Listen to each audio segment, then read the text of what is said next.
Give me some under the radar, something we're not talking about, some story that you saw, some person, coach or player that you think is on the launching pad for success. What do you have for me on that front, Albert? Under the radar. Well, so I mean, one thing that I thought was interesting, and it's just like top of mind for me because, I was just with the Bucks, and I think like a lot of people have sort of like got Brady's influence wrong, and it's changed a lot of things in the NFL. Like we see how Russell Wilson's conducted himself and how Aaron Rodgers has conducted himself over the last 6 months, and I think a lot of that is this perception that Brady's running the Bucks, and that's not what's happening.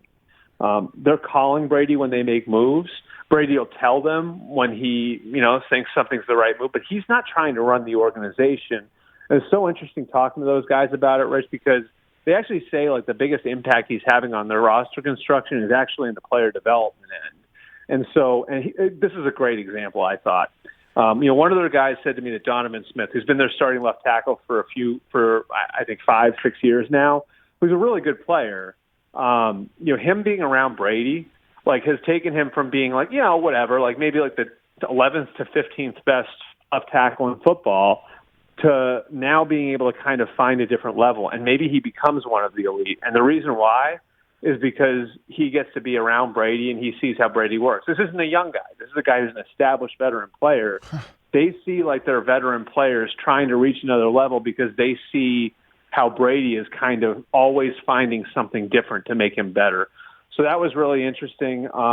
Just as far as under the radar, I mean, the league's so well covered now, you don't need me to tell you that. Right. I think one of the things that, to me, I would say, like, that's sort of like a league-wide thing is as a result of the off-season programs being curtailed the way that they were, there have been more injuries across the NFL, soft tissue stuff, than before, and coaches are not happy about it. And as a result of that, what you're seeing is teams are doing more to change what they do from a strength and conditioning standpoint. And I'll give you an example of two opposite ends of the spectrum. Yep. So Brandon Staley out in LA, out there with the Chargers. When I was there, was running an hour and a half practice, right? Everything was very efficient, and they got off the field really quickly. The first, I think it was 20 minutes of that practice, they were doing yoga on the field.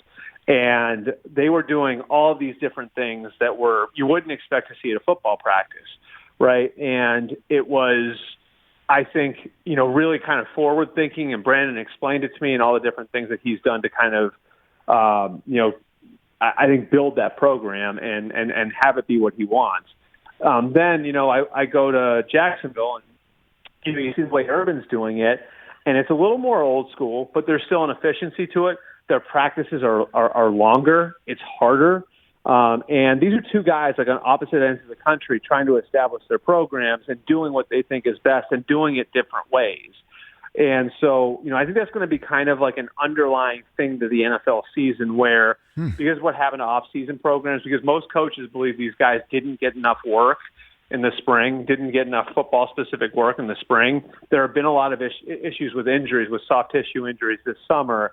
And to combat it, I think there are a few coaches across the NFL that are doing things in a wildly different way. And it'll be really interesting to see what happens when we get to the season, what teams stay healthy and which teams don't. So we'll see if the Chargers wind up having like an Erewhon relationship here in Los Angeles. Yeah. Well, it's funny, too, how it kind of matches up, right? Like the team that's doing yoga is out in L.A. and the team that's, running boot camps in Florida. So there you have it. That's very on brand for that's right. Hey, you watched all the way to the end. Thanks for that. Watch more right here.